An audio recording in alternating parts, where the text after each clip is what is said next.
Pursuing your future doesn't end at 40. In fact, it may mark the beginning of knowing who you are, what you're capable of, and what you really want. But knowing what's next and how to get there can be a challenge, especially when old narratives play on repeat. Liberty Road is here to share stories so that you can consider your possibilities, pursue your purpose, and move into your future with intention. I'm your host, Netta Jones, and we're here to listen, learn, and liberate dreams one episode at a time.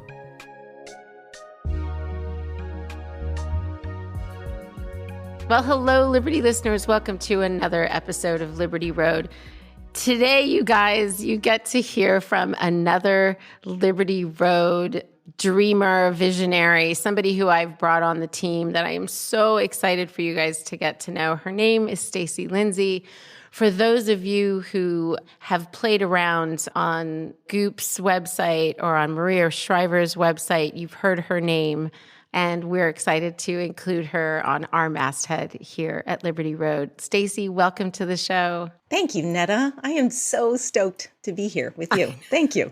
Me too. When this video goes out, people will see it. It's an ear-to-ear grin. I'm thrilled to have you on this particular podcast, but also, as I said, a part of the team. So why don't you just let everybody know, what are you doing? What did you join Liberty to do? What's your mission here? Well, I'm going to steal two words that you just used. You said visionary, dreamer, I believe. And those are two good ones. I want to do all this dreaming with you and all this visualizing. And I love what you're doing with Liberty. And my gosh, just to be a part of that. And what is that really? It's creating stories, telling stories, culling information to really help women, I think, in their second, third, and beyond, just grab everything for themselves that they've maybe wanted to grab earlier in their lives. Stories around pro-aging, stories around mental wellness, stories around career wellness, all of that. So you asked for me to come on board to oversee Editorial, and I'm a journalist, been a journalist for, almost 20 years now. So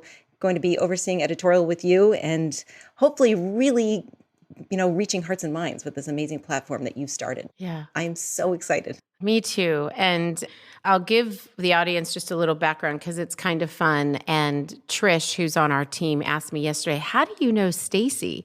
And I said, well, it's kind of funny. I had clients back in my consulting days who Stacey wrote an article about for Goop. They came running into my office and they're like, oh my gosh, we have an article up on Goop. Somebody talked about us. And that was the first time I figured out who you were. And this is 5 years ago, maybe, Stacey, 4 years ago. So it's some time back. Do you know who I'm talking about? I do, yes. Okay. They were so thrilled. I started following you, on Instagram. And then sometime around like September, I think, you wrote an article about aging. I think it was aging and career and your own experience as somebody who had just stepped into her 40s. And it was on a completely different platform, one that I didn't know you had spent any time, working on. And I was like, oh my gosh, I have to talk to this woman. I reached out to you on that platform at that address and never heard from you. And I was like, one day I'll meet this person. And then somebody commented on your Instagram and mentioned me, like, you need to see this. And I was like, there she is. There's that Stacey woman. So I DM'd you and kind of the rest is history. We started talking last Thanksgiving. I remember I was on the East Coast driving in the woods and I was having my first conversation with you. And it was just sharing with you the vision of what I wanted Liberty Road to become beyond the podcast. And your enthusiasm and excitement for what I was wanting to build, I hadn't even started building yet, was kind of the first sign that this was the woman to kind of take us to that next level. And then knowing your capacity for writing, editing, interviewing, all the things, and coming along some companies, businesses, also with a vision toward content and how you were able to influence and impact them, kind of sealed the deal. So let's talk about that history a little bit. When did you first become interested in journalism?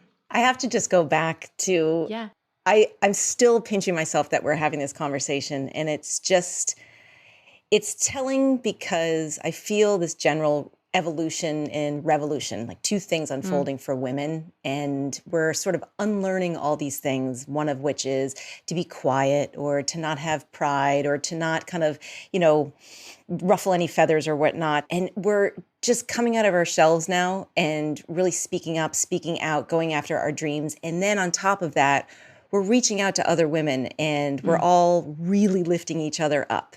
And it's taken us a long time. I think we've always wanted to be here and do this. But just again, the fact that you reached out, how all these different women have connected us. And now here you and I are finally collaborating, having this conversation. It makes me want to cry and, laugh. And it's so many great things. So I just love it.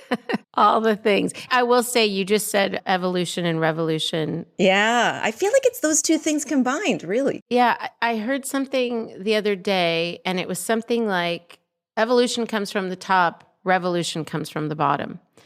I think it was evolution. I can't remember. But revolution was definitely from the bottom. And it made me think of how much in this midlife space, or just being women in general, how much we've taken ownership of creating those opportunities for ourselves now. And so it's really that revolution of what it means to be a woman, what it means to be an aging woman, what it means to be a woman walking through this middle third of life, this second third of life. We're starting to own it and say, okay, no one's going to hand it to us, so we're going to change the narrative, whether it's going gray or talking about menopause or making space for ourselves in our careers. We're starting to have ownership over that a little bit more. And I think that's where a lot of that collaboration and that energy is coming from. I think so. And I think we have now the beautiful audacity to ask why. And that's part of it too. We might not get all the answers. We might not see all the changes in this lifetime. I hope we do. But just to be continuously asking why and pushing that and not going with the status quo and turning around and kind of looking what's behind us rather than just keep going forward in the same path that everybody kind of expects us to go in. Maybe we'll stop, we'll kind of pivot, we'll go this way instead. But just that asking why is everything, I think. Even if you don't get an immediate answer. Still, it's worth asking.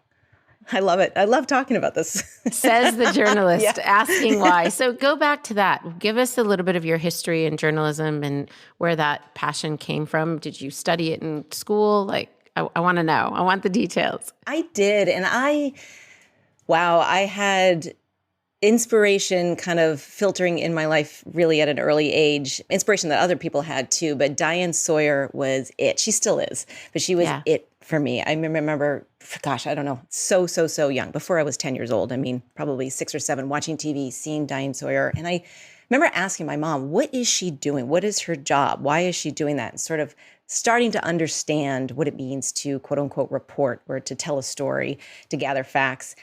Absolutely obsessed. And that grew into, I mean, it sounds almost corny and cheesy, but I always loved writing. I always loved storytelling. I always loved talking to people, asking questions. That grew into working on the high school newspaper. And then in college, I did an internship. I grew up in Massachusetts. And so I went for undergrad at Boston University, ultimately ended up transferring to Emerson College. But I did an internship at the local CBS station in Boston.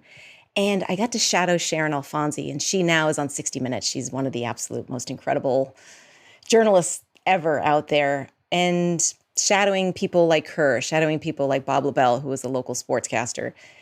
It just nourished my love of storytelling and kind of understanding that the way things present themselves aren't necessarily always the way things really are. And we need to kind of peel back the layers all the time. So that started early on. I ended up getting my undergrad degree in film. I pivoted a little bit. It's still storytelling. Started my career off in New York at Magnolia Pictures, which was tiny at the time. Now it's huge. And I ended up working actually in the film industry for several, gosh, how many years was it? But I moved to LA. I was working for James Caan, the late, great James Caan. Yeah. And as his kind of every person landed that job after Magnolia. But I hesitate sometimes to talk about aha moments because I think that those rarely happen. I think it's usually sort of a steady collection of things. With that said, though, I had all that time I was working in film and I loved it. Journalism was an itch. I wanted to do it. I wanted to be writing more. I wanted to be interviewing. And my father died very suddenly.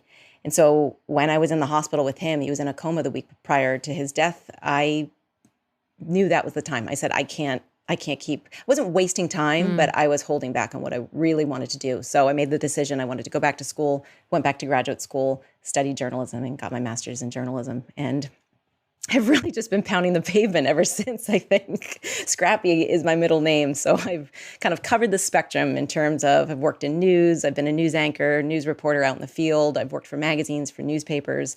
Now I'm deep in the digital world now. But it's what I love. Because again, going back to, I love the question why. Yeah. Also how, also when, how many, but just those questions. We don't ask enough questions. And I think sometimes it can be hard, but when we really give ourselves the gift of listening more too, that transforms our days. So a long answer for you, Neto. I could talk about it forever, but it was always that seed from early on. I appreciate the detail and it's not a long answer. It's your story. Go back a little bit to the different forms of media that you've been playing in and maybe share with us as the work you're going to be doing with Liberty is focused on the digital world, and that's the world that we live in now. How has that changed the way you report? How has that changed media? How has that changed the way you think we consume media? What do you like or not like about the direction we're going? It's such a good question because obviously we've seen how rapidly it's changed really in the past 20 years. We're talking about this right now, and we have no idea how much, but we know it's going to change really within the next 2 years, within the next 5 years. We know that, of course. I've always had this sense, though, I have to say, and the reason why I wanted to work in different medium and kind of dip my finger into everything, because I knew it was always going to be evolving. I didn't foresee newspapers. I mean, gosh, I love newspapers. I still love print magazines. I didn't think that they would have such a kind of a hard death in a way that they did. I still think that they live on in many ways, but a lot of them unfortunately have folded. But I think I always had an inkling this is going to be constantly evolving. And in order to be, I think, a really good journalist, you have to have, first of all, I think a lot of life skills, but then also more business skills than really you may realize in order to be able to kind of stay in the game. And that was really a decision behind why I've gone to various outlets, because it wasn't specifically, oh, I think this would be cool, or I want to be on TV, or I want to work for this, huge women's wellness company. It was really, I wanted to get that education behind the scenes of how they were doing it and getting that feedback of what people, or how people rather, want to be consuming their information. And again, it is changing by the day. The news business was interesting for me because normally when people, for the most part, want to be TV journalists, I got my master's degree in print journalism, not in broadcast. But there was an itch. When I got my master's degree and then I started really embarking on a pretty successful freelance print or digital and print career, I kind of got an itch. I wanted to do something kind of to earn my journalistic chops. And I thought, okay, how can I really do that? I think local and regional reporting are still some of the aspects of journalism that are the most critical and don't really get the acclaim that they deserve. So I thought, okay, I don't have any experience in broadcast TV at all, but I want to glean the tools from working in that field. I want to learn and know how to turn a story around to, go out, report a story, turn it around so it's ready for the 5 p.m. news. I want to be able to produce my own stories. I want to be able to edit my own stories. So it was really a strategic move to go into TV news for that reason. And I went to a small market. I was a one-person show. Sometimes when I had live shots, I had a cameraman and some support with me. But for the most part, I was there on the ground with my camera, producing all my stuff, going live. Same thing with anchoring too. I was stacking my own show, producing it. So I knew that those tools in some way would lend themselves to the next iteration of my career and next iteration of journalism that I hopefully was going to be working in. I didn't want to stay in news, but I think the news business, as incredible as it is obviously, we're using the word change a lot, it is rapidly changing, and it wasn't an environment that I really wanted to stay in. After I finished my contract, I had the incredible opportunity to anchor around the country. And it was tough, but I turned them down because I just thought the business is changing. It's a hard lifestyle. My ultimate goal wasn't to be an anchor in New York or some big market. I wanted to just have all those tools. So I moved back to LA, and Goop was really on my radar at that point. What Gwyneth had been doing for several years at that point, I thought she's really reaching people. Of course, it's Gwyneth Paltrow, so she's got to captivate people. She's incredible. But there was something with her platform that she was doing, and it was the newsletter platform, and she was hosting things on the Goop site too. And I thought, that's different. That is just, at the time it was nascent, but it was really burgeoning and really, really hitting in a zone that was super new. And I thought, I want to get into that. I want to learn what they're doing. So, and I still don't know how I did it. I got myself an interview and got in there. So. Well, I mean, lucky them, right? That's what I think. Thank you. That experience is probably the most similar to the work that you'll be doing and are doing at Liberty. What about that did you love? Because you've remained in it in some capacity, right? Gosh.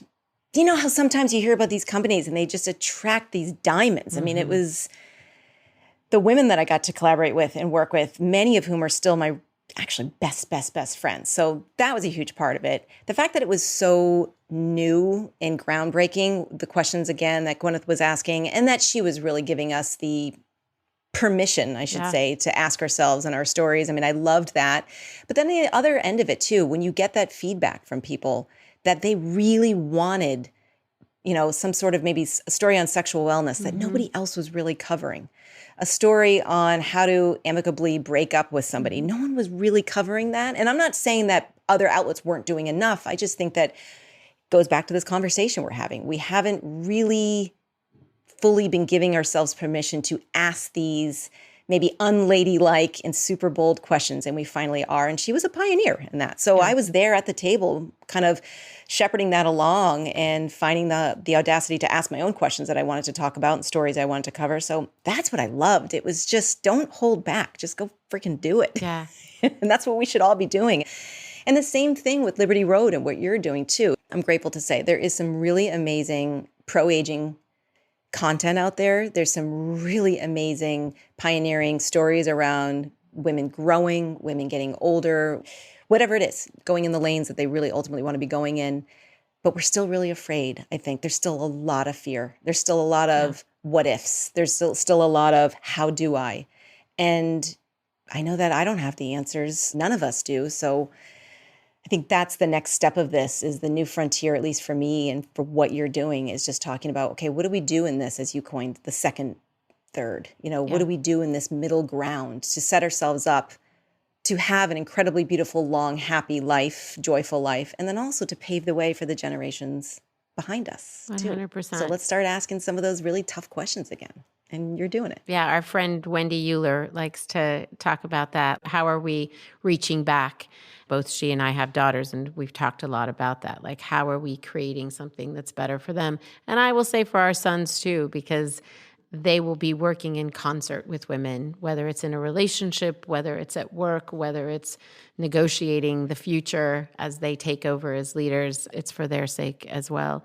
That article that you wrote that I first saw, what were you afraid of when it came to thinking about your own age? You were stepping into very early into this second, third, and asking yourself questions about, am I doing what I want to be doing? What was that like? What was stepping into that like for you? And what prompted you to write an article about it? I've written several articles about it since, and I've been doing a lot of research around it. And the it being, I'm 41, so I'm new, I'm fresh in my 40s, I'm fresh in quote unquote middle age. Yeah. And I am loving this. And at the same time, nothing about this is really what I thought it was going to be like. I'm still really freaked out about things. And I still really struggle with, have I done enough? Am I ambitious enough? Am I too ambitious? I don't have children. That's a choice that I've been able to make.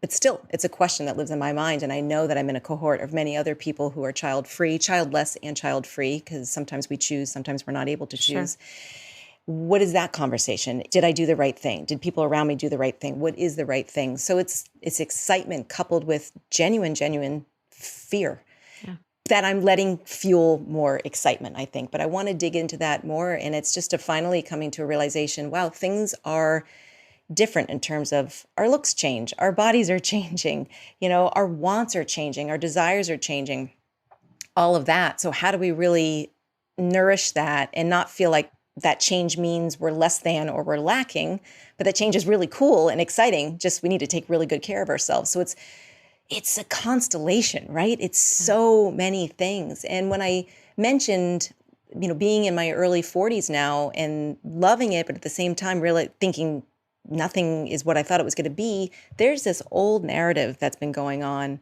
particularly I think in the Western world, particularly in the US, where you reach middle age and you reach it with privilege, you reach it with a certain amount of money in the bank, you reach it with a certain amount of accomplishments. Most likely, if you're a woman, you should have children, all of these shoulds.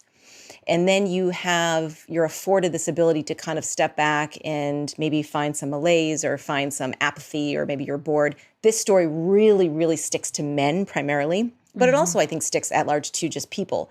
And I thought, I don't have the time, nor the funds, nor the energy to kind of this is different. I'm still hustling. I'm still, learning so much. In a lot of ways, I still feel like I'm 17 and, just with kind of all that I have to learn. So it is just different. And then partner that with the fact that the world is different. The world is tough. It's beautiful, but it's really tough. We have rising rates of inflation. We have wildly changing economy, wildly changing ecosystem of how we work and where we work. So much is, the environment, of course. There's so much working in a sense, I don't want to say against us, but it is creating sort of a mountain that we have to climb. Yeah. And I think we need to start taking all of that into consideration too when we're growing older and really leaning into our middle-aged years. How can we do it in a way that honors the reality of what's going on around us? I think there's a lot of wisdom to that. And when we can do that, and when we're shown a way to do that, then we can embrace our midlife in a fresh way, as opposed to, I think, these old narratives that play on repeat, that ambition or that sort of want or desire is really for the younger set. At this point, be a lady and be satisfied. Start wanting for retirement or gardening or knitting or grandkids or whatever at my age. I'm 55. I mean, that'll come, but I'm nowhere near that. I'm nowhere close to feeling that way in my life.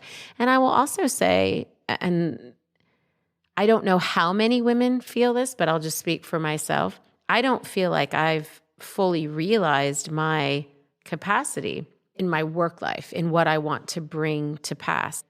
I've done some really cool things and I've had some successes, but none of them feel like the kind of fullness of what I can bring to the table now in my life, what I can do now, who I know, what I've learned, the way my own vision for what we're creating has been formed by all of those years.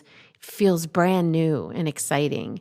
And if we can bring that to other women, if we can bring that excitement to them, then I think we will have accomplished a large part of our mission in having them rethink midlife as an opportunity, and an opportunity that they didn't have before. Not the end of an opportunity, not hurry up and get it done before it's over, but a brand new landscape in which they can reimagine what their present and their future can look like. Having said that, the tension in midlife is also our parents are aging. We've lost parents. We've lost some of our friends. And there is a very sobering reality that our days can be numbered. We've lost that thing, or maybe we haven't lost it. Maybe we've dealt with it. We've wrestled with it and we've dealt with it. And we don't have the same I'm untouchable, nothing can get me that youth sort of has. We're like, nah, it's coming for all of us. So there's this tension of there's so much more to do and so much more time. And oh my gosh, is this it? And is it over? And how many days do I have? And I think, it would be great if all we did was rah you're not too old and it's not too late. But I think the beauty of what we're trying to create is matched with all the tension that we feel, and being honest about those other things. And that's where I think the magic will happen, is holding space for both of those things and being honest about both of those things. As you imagine the stories you want to tell on Liberty, as you hold space for both of those things that I just mentioned, what excites you, being an entrepreneur within the Liberty space? Like, what do you want to bring to women? How do you want to change the narrative? I want to invite more women to know that there is absolutely nothing wrong with where they are right now. Because going back to what we've been talking about, what I've talked about with my lived experience, have I done enough? Was this the right thing? Am I where I'm supposed to be? All these questions. You are, because that's where you are too. And I do feel when we hear that from somebody else, even somebody who may not know us, through stories, through journalistic work, whatever it may be, it can be very, very, very compelling, and it can be very motivating, and it can also be really validating. So I just want women to know that, number one, you're where you're supposed to be, where you are is right, and just kind of to be really tapping into that intuition too, because a woman's intuition is, bar none, the most incredible thing. There's nothing more amazing than a woman's intuition, nothing. So that's one thing. The other thing is to really start looking at some of these things. I hope to really give ourselves, again, I've been using this word permission a lot, or to have the audacity to really look at some of the whys. Again, going back to that word why, which is what I love.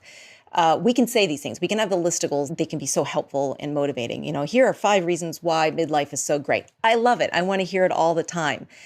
But here are also 5 reasons of why we've doubted ourselves for so long. And let's toss these aside. Let's start to really go back and kind of unpack it in a really inspiring way too, because there's a lot. But kind of really that unlearning part is just as important as the learning part. So if we can start to dig into that, and I know that we will be, Netta, really start digging into, oh my gosh, we've kind of been feeling this sort of maybe jealousy. We've been feeling this fear. We've been feeling this reticence because this has really been going on and we just haven't been talking about it. A lot of it's the patriarchy, right? But really peeling back those layers and just seeing how they've kind of been codified in a way that is seeping into our DNA so much that you being in your mid-50s, me being in my early 40s, and some woman behind us too who's in her early 30s, someone maybe who's in her 80s, it's really impacting us in ways we don't even realize. I think that, like pulling apart these really tightly woven pieces and better understanding it, I think that's going to propel us to the next level. And then thirdly, it's community. We can't hear it enough. We know how important community is, but that really beautifully intentional, seasoned community, and I use the word seasoned because people coming to a place together with all their wisdom, with all their sort of incredible stories, and looking to share it to kind of better others and to bring their, what is it? All the boats rise. Yeah. I always butcher that one. I know what you mean. Yeah. It's collective work. It is. I've talked with you about this before. I mean, how much this is collective work. We can't do any of this by ourselves. And really understanding the things that trigger us, understanding the things that, again, continue to fuel our fear, talking about them out loud. Because, every time when you admit something, holy cow, you're afraid of that? I am too. Yeah.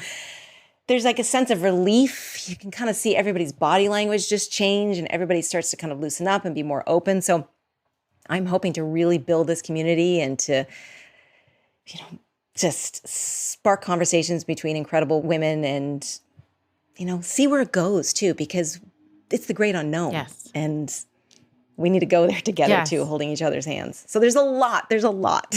You talk about community, and we will get into this later with our audience, but that's something we're building intentionally too. Like, how do we connect people to one another?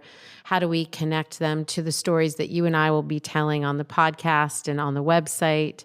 How do we give people access to those great minds and those wise minds and those that have come before us and those that are in the trenches with us? And how do we do that in practical ways where we, our audience can feel the benefit of all of those things? Was it you turning 40 that sparked your interest in sort of this pro-age conversation? Or was it something else? Was it something that you were seeing outside of yourself? It was a lot earlier than 40.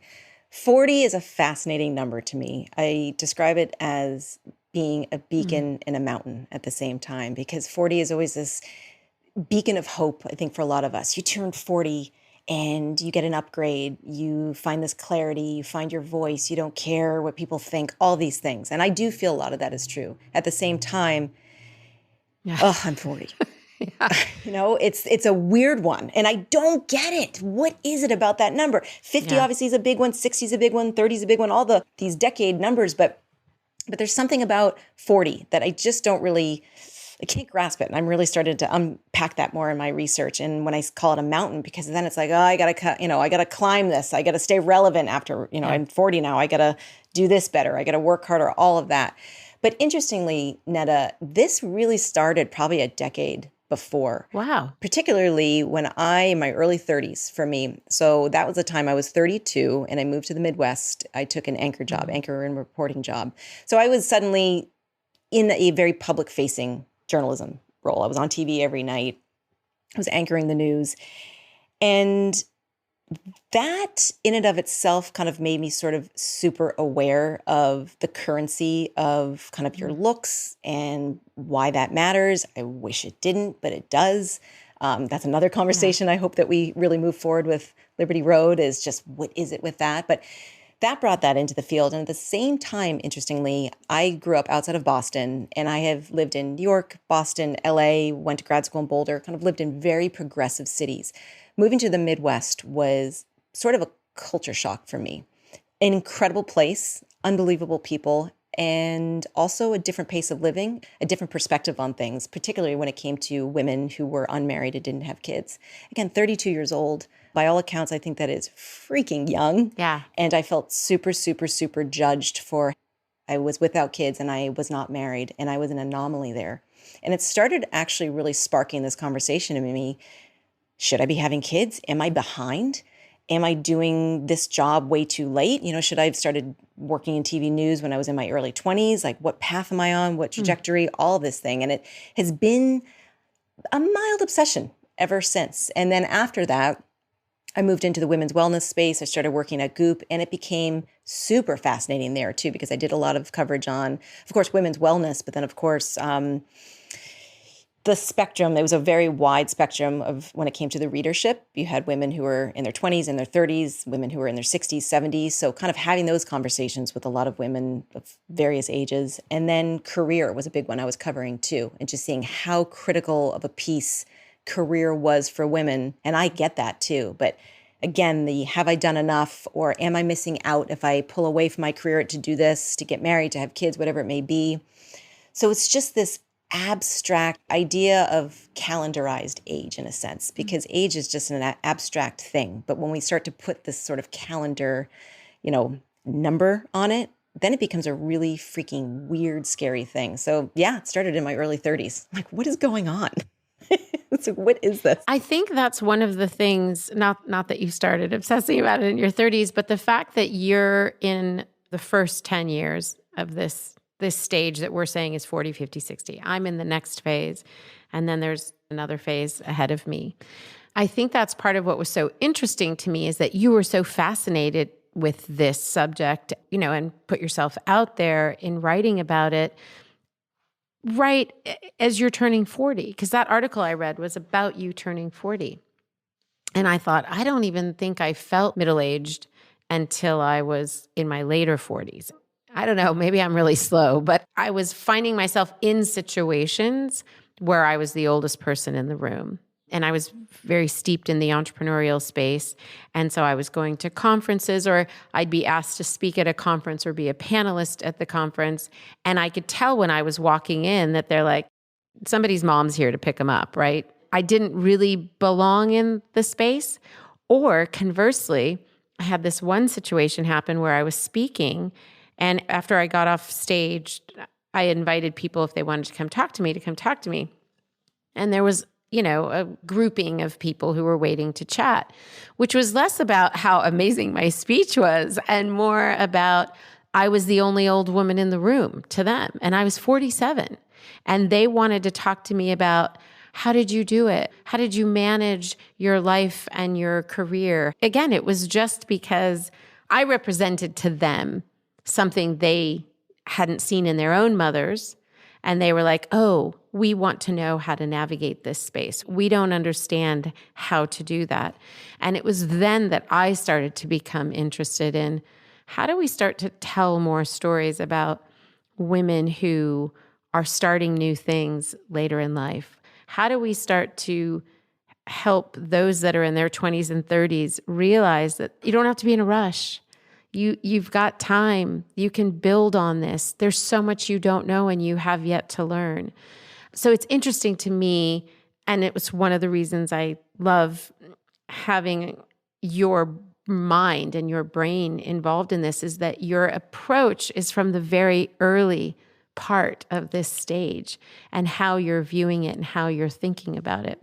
You think about some of these constructs that we're up against too, and they're presented to us as really good things. One of that always comes to mind is the lists, the under, and then enter the age list.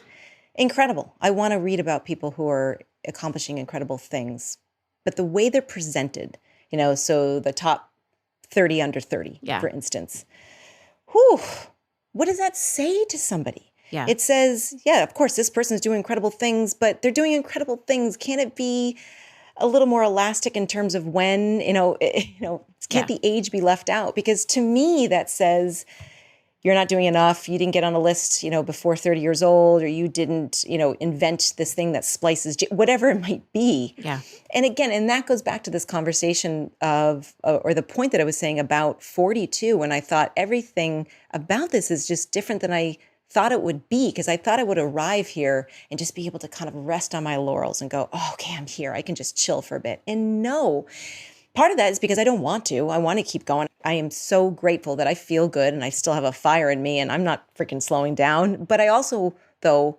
part of me wants to change the terms. I don't want to do it on other people's terms yet. And I have never made a list, an under 30 list. I haven't made an under 40 list. And that used to upset me, not necessarily the list specifically, but what it stood for. And now I'm really learning, again, unlearning, to let that go too. But these things that have been presented to us in a way, they kind of set us up to find disappointment in ourselves, to find some reasoning behind maybe saying that we failed, and we haven't failed. And that goes back to what I really want women to know, and anyone, regarding their gender, anyone to know that. But there's a lot of things that we need to just kind of give the middle finger to, quite honestly. Like, that's just dumb. I'm not going to do that anymore. And again, I applaud anyone who's gone on a list. I'm just using that as an example. It's just these really abstract ideas, and they can be really hard, and they turn into these brick walls against which we just break our bones. And there's no need for that anymore. None. That's dismantling all that we know, right? That's that part. But what are you excited to embrace yourself and help our readers, our listeners, our community embrace as they start to navigate this season of life and their own hopes and dreams, many that haven't been realized? Like, what is it that you hope to kind of usher in through the work that we're doing, through your personal work? As we say, we want you to rethink and reimagine this middle third. What is it that Stacey wants to do to help usher that rethinking in? It's part of my personal journey. It's part of the reason why I ask these questions and do journalism. I'm defining this and discovering this for myself. But I'm realizing, and I want other people to realize, that every single one of our lives is different too. We can be completely inspired by people. We can envy people, which I think there's a real beauty in health, in seeing where our envy kind of leads us and who it leads us to. At the same time, we are our own unique beings, having our own unique lived experiences. So there's not a right way, there's not a wrong way. There's just a way. I think the best way is to do it in a way that is totally authentic and caring of ourselves. And then ultimately, when we really realize that and do that, that is the best thing for humanity too, because we're paving the way for other women. So again, Netta, just if there is a story, or if there's a conversation, or if there is a workshop, whatever it is, that allows a person, a woman, a reader to put something down that they just didn't want to be carrying, an expectation, a role, a partner, a way of life, whatever it may be, so they can just loosen up and walk a little freer, a little happier toward whatever it is that's next for them, so they can say yes to this thing that really is for them, for her. That's what I hope. Because we're carrying a lot, and we've been served a lot, and a lot of this stuff, it wasn't sort of a voluntary buffet that we're like, oh, I think I'm going to pick that up and carry that around. It wasn't. It was really, really just given to us. Again, the patriarchy is behind this, and it's not just hurting women too. It's hurting men. It's hurting all people. But if we can start to really put some stuff down and just to loosen up a bit and to find ourselves too, I think that is going to be one of the greatest gifts that we can do with Liberty Road. And I've already talked to some amazing women for Liberty Road about this, starting to date ourselves again, whether we're in partnership or not, whatever our lives look like, but just really emboldening that relationship with ourselves and just asking ourselves question, what do we like? It can be anything, to the foods we eat, to the places we want to go, to how we want to spend our weekends, to what we want to read, the media we want to consume, the conversations we want to be having. Maybe we always thought we were extroverted and we're really introverted. Just discovering that too, that's everything. Yeah. So I hope that just makes me really excited. I like that date with yourself terminology. That's awesome. We internally talk a lot about our mission is to help women unpack what's now and what's next. And you just did that beautifully. If we can let go, if we can lay down those things that we're carrying, those burdens, those things that are painful to us, they are the things that are keeping us from our wildest dreams. They are the things that are keeping us from our future. And so it's not enough, again, for us to tell stories, to have workshops, to have podcasts within Liberty Road about the excitement towards what's next if we're not helping women address what's now, what they're going through right now, and helping them to embrace those things that they love about their now and let go of those things. And again, you really beautifully illustrated that. Thank you for that. What would you say that are the midlife issues right now that are unique? So perhaps the issues that our mothers didn't go through. And even though there's 15 years between us, we can make some assumptions about what each of our mothers experienced in midlife that maybe is different. It's unique now, for better or worse. What are you seeing? I'm seeing some very specific themes when I talk about the evolution and the revolution going on, where people are really saying, does it have to be this way? And also evolving in leaning into how and what they really are, how they want to be. I'm seeing it happening in the conversation around family, redefining family. So if that means questioning if they should have had kids, if they should have kids, if they can have children in a different way, to not have kids, all of that. Again, it is a constellation. We would need 20 million hours to unpack that. And it's such a beautiful and needed conversation. But family, redefining family, children, no children. Then also too, family in terms of friendships and these, rebuilding relationships. And what does family look like? That's a huge one.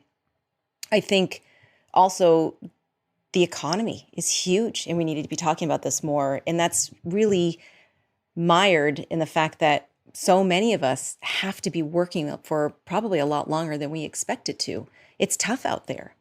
And so how do we do that in a way that, again, we continue to care for ourselves? How do we continue to fight for better pay? How do we continue to fight for gender equity in the workplace? Again, I'm 41, and thankfully I'm in a place where I'm able to care for myself and I'm able to save money. But it took me a long, long time to get to a place, because money was a super scary thing for me. And I think it is for a lot of women. So I think money, the economy, and that's, again, kind of coupled up with career too. That's a huge one we're facing. Exciting, but at the same time, there's a lot of fear there too. So we need to be totally unpacking that. And of course, the change in our health, our bodies, what's going on. Perimenopause is just starting to kind of come into the conversation. I didn't even know what that was several years ago. I didn't either. Perimenopause, menopause, and then peeling back all those layers too. Again, talk about a stigma and shame around it. My gosh, that's a huge one. So having these conversations with these incredible people, scientists and doctors in this field who are just discovering things that we didn't even know were possible to better our quality of lives and all of that. So that's obviously a huge one. Again, the evolution, revolution, I think a lot with sexuality and sex. And it's not gendered by any means. We'll just be talking about women here, really fully embodying their sexuality. I hope this happens for younger women, of course, but it took me until I was 40 to really, really, really see what I wanted in my sexual self, who my sexual self was and is. And I think it's huge. I've talked to other people too. Like, this is the case for you in partnership, in not in partnership, sex with one person, sex with just yourself, whatever it is. The conversation around sex is so huge right now, and particularly for women 40 and beyond. I think it's pretty amazing. So those are, I think, are the main buckets of things. That last one that you hit on in particular, I think it's as we move away from seeing ourselves and having men see us as for their pleasure, and we start to reverse the way we think about ourselves and the way we think about that relationship as being something that we have. It's not just a right. It's like, it's something more beautiful than a right. It's like something more innate than a right. But it is a right as well to be the ones who are calling the shots about ourselves and how we want to experience that sort of relationship, that sexual relationship. And I think, we can't underestimate that one in particular and how that one changes and shifts so many other things. And, as you were talking about money and work and the economy, I think another thing, as I'm in that next decade, in this middle third, the other thing that I'm mindful of is how many women I talk to who are not aware of their financial situation, who've given the reins over to somebody else. And as much as they're curious, they're not putting in the time, or maybe they don't want to feel less than by asking the dumb questions, right? Asking questions they feel like, oh, that's going to evidence that I have no idea what the hell's going on. I think as we talk about money and economy and how it impacts us, I think it's also really starting to reclaim that responsibility and ownership of that in our lives so that we can be thoughtful about what we want that third of life to look like, so we can participate in it in a meaningful way. It's one thing to say about the patriarchy, like pointing the finger at you, but there's also an opportunity for us to go in and take some of those things and reclaim some of those things. So, Liberty listeners, that's just a little bit of what we're going to bring to you, what we're hoping to bring to you. I want to ask you a kind of a funny question, but you're at a brunch in New York, and they're about to give you, Stacey, the award for something that you did that changed the trajectory of how women see themselves in midlife. What would you want them to say as they're like, and Stacey Lindsay, come to the podium and receive your honor for doing what? Breaking binary ideals.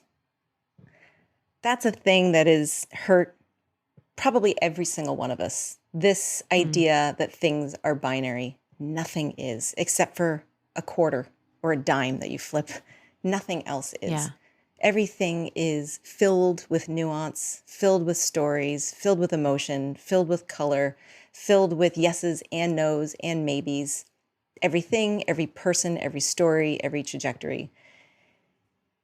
That's what I hope to accomplish with the questions I ask, the stories we're doing together, Netta, the stories I do for Liberty Road and outside of Liberty Road, the reporting I'm doing for personal projects, is to shed a light on the binary approach, motherhood, sexuality, midlife, career, happiness, joy, all of that. It's not binary. It's not this or that. So if there's an award out there for breaking binary ideals, please submit me for consideration. That's what I'm Googling as soon as this podcast is over. Or perhaps we'll just create our own. I love it. No, I think it's important. It's so great, I think, for people to hear. I mean, that's your why, right? You talk about asking other people the question of why and breaking down why. That's the thing you want to solve for. And I think it's great for people to hear that. And this probably is a similar question, but who are you hoping to serve on this mission and with your vision for impacting the entire community that you'll be able to impact here at Liberty Road? Who do you want to serve? I want to serve the woman who maybe on an afternoon, maybe it's been one afternoon, maybe it's been several afternoons, who hasn't felt worthy, who hasn't felt beautiful inside, who hasn't felt enough, who has that itch. And I think this is every woman. This is me. This has been me countless times. Again, to know you're where you're supposed to be. It is tough out there. I don't know why it has to be so tough, but it is. But it also is beautiful. And you're enough. And we're all in this truly in similar ways. We're all dealing with similar things. Even the people who look so stunning on TV and on Instagram, you assume they have everything together. They're feeling this way too. But I can guarantee, I know fact, I have felt that way. Just that inner beauty, that inner worthiness was just gone. It wasn't even a thing. I want to speak to that woman. It makes me cry. I felt it too many times. I don't want my niece to feel that way. I don't want you to feel that way. I don't want her to feel that way. I don't want anyone to feel that way. So if I can reach that woman, no matter her age too, if she happens to be technically in midlife, amazing. But if she's 22 or if she's 82, I hope to speak to her. I hope we have an audience of women that are younger, that'll kind of peek around, that we're cool enough that they can peek around all things under the umbrella Liberty Road out of curiosity and say, I hope to be those women. I hope to be living the life of the stories I'm hearing on that platform. I hope that we can captivate them in a way that makes them excited for the next phase, steeped in reality, because there's some things that we don't get in this season. But that's also part of the beauty of experiencing each of these seasons, is that we can embrace them and we can appreciate them for what they're worth. You know, just because you work with Liberty Road doesn't mean that you get away without the Fast Five. So I'm going to ask you these last 5 questions. You're not off the hook. What's a daily practice that keeps you grounded? Walking. Every time. It does it every time. I try to walk every morning. I have 2 dogs, so I do walk pretty consistently, but I do try to go for a brief walk by myself every morning. If I can't get it in the morning, I do it in the afternoon. It's always walking, phone free. And what are you currently reading? Oh my gosh. Some really good stuff. Really good stuff. I'm reading Rainsford Stauffer has a new book, All the Gold Stars, and she really re-envisions what ambition means. She's an incredible journalist, writer. This is her 2nd book. I cannot recommend this enough. I just finished Elise Loenin's On Our Best Behavior. You know, you and I are both Elise fans. She's incredible. Yeah. I'm lucky to call her a friend, a mentor, and a former colleague of mine. So, or a current colleague too. She's incredible. Her book it's on the bestsellers list for good reason. So I just finished that. Can I just say we're getting her on the podcast? So I just want to shout that out. So we're excited about that. I'm so stoked. I didn't know if we were allowed to say that or not. I cannot wait. Yeah, I'm claiming it. I'm claiming it. I can't wait for you two to talk. And I'm reading this book called The Golden Spruce. So I know people probably talk about this a lot, where they kind of dabble in different genres, whatnot, to kind of keep your brain fresher. The Golden Spruce is this beautiful book about the Pacific Northwest, and it's about the logging industry. Something so out of my ecosystem, so out of my world, but it is utter delicious escapism. I'm almost done with that. So, but they're all nonfiction. So I think I'm going to pick up some fiction the next round. Okay. We will have all those in the show notes because people are going to want to read those. I'm interested myself. Outside of Elise's, I don't know the other 2 books, so that'll be fun. And then what's something that you are savoring, that you're loving about this particular age that you are right now, today? Going back to the walks, I've been doing those consistently, and every time I go on a walk, it is going on a date with myself. And I mentioned that earlier. And I'm digging getting to know myself more. It's been so fun. I have been putting stuff down that hasn't been serving me. I have realized all the stuff that I was just embarrassed about or ashamed of or feeling like I wasn't enough, whatever it might be. I'm starting to genuinely put that down, and that's getting me really excited. And so I've been discovering a lot of that going on my walks. it's been changing my life, quite honestly. I'm really into this concept. I mean, it's something that we know just of spending this time alone, but I love this date with yourself because we usually bring our best selves on our dates. And I love that piece of it. It's not just being alone, watching Netflix or being in your robe in the bathtub or whatever. It's much more intentional getting to know yourself. I love that. And what would you want your 25-year-old self to know about this season? What would you want to say to her? There is a lot. There is a lot. I could probably fill an hour really touching on the main buckets that you and I talked about when it comes to money, when it comes to sexuality, when it comes to career. There's a lot that I would love to sit her down and just tell her the things that I wish somebody had told me. Good and bad, but it's kind of neither is good nor bad. It's just, it's steeped in reality. This is the way it is. So maybe take care of yourself a little bit more in regard to starting to save earlier. Maybe realize that your career doesn't have to be the most critical thing in your life. Maybe realize that ambition is something that you can kind of turn and put towards, say, being ambitious about friendships. That's something that I just learned from Rainsford's book. So I'm actually stealing that from her. But I would ultimately, though, and there's more, there's of course more, but I would ultimately just say to her, you're enough. You're enough. Going back to those lists, going back to those expectations, I always felt propelled by this idea that I wasn't enough. So I had to sort of churn out more. I had to deliver more. I had to be there more for people. And I was enough then. I'm enough now. Everybody is. But I would want her to know that. Gosh, I would save her so many headaches and sleepless nights and tears. There's nothing that you said that we couldn't say to our midlife selves too, because there's going to be a 70-year-old version of us that looks back on these years and says, gosh, I would say to her, she's enough. I would say to her, turn some of that ambition towards your friendships, right? I mean, those things can be said of us now. So I'm glad you shared them for your 25-year-old self, but I'll go ahead and take that advice for myself. Final question, and of course, for obvious reasons, but how has your work as a journalist liberated you? It continues to liberate me in the truth that we're all going through stuff. We're all in some way connected. We're all struggling. I wish that weren't a truth, but it is. We're all facing these hard things, whether we're women, men, non-binary. All of us individually are going through hard stuff. And I think it's been very liberating to just story after story after story, see that truth and realize not only do I need to continue to give myself more permission to put things down, to go on those walks, to get to know myself more. But in doing that, again, I'm setting forth a path, I think, for other people to do it too. I always think of my niece who's 17 years old. So I think that's liberating. It's a hard reality. It's sad, but it's also liberating the fact that we are truly in this together. We are connected.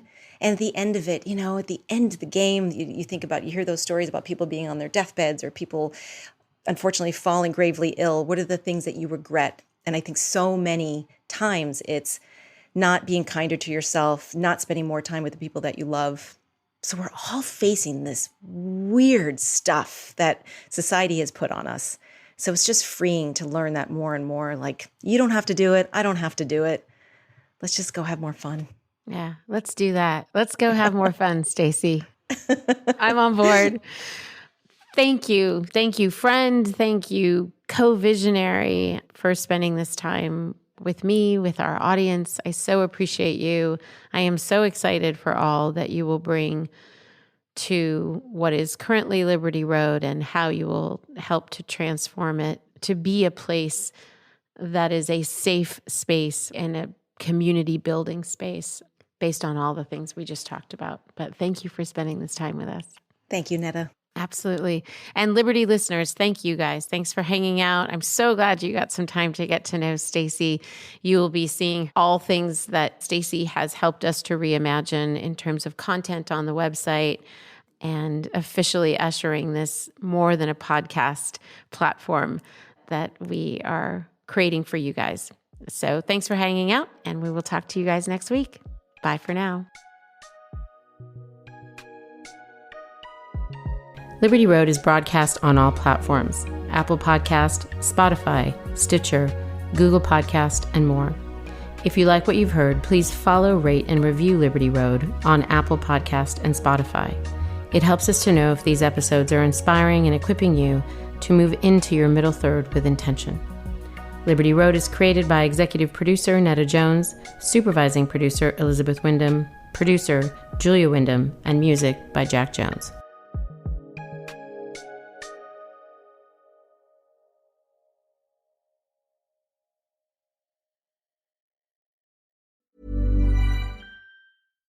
The number one selling product of its kind with over 20 years of research and innovation. Botox Cosmetic, out of botulinum toxin A, is a prescription medicine used to temporarily make moderate to severe frown lines, crow's feet, and forehead lines look better in adults. Effects of Botox Cosmetic may spread hours to weeks after injection, causing serious symptoms. Alert your doctor right away as difficulty swallowing, speaking, breathing, eye problems, or muscle weakness may be a sign of a life-threatening condition. Patients with these conditions before injection are at highest risk. Don't receive Botox Cosmetic if you have a skin infection. Side effects may include allergic reactions, injection site pain, headache, eyebrow and eyelid drooping, and eyelid swelling. Allergic reactions can include rash, welts, asthma symptoms, and dizziness. Tell your doctor about medical history, muscle or nerve conditions including ALS or Lou Gehrig's disease, myasthenia gravis, or Lambert-Eaton syndrome, and medications, including botulinum toxins, as these may increase the risk of serious side effects. For full safety information, visit BotoxCosmetic.com or call 877-351-0300. See for yourself at BotoxCosmetic.com.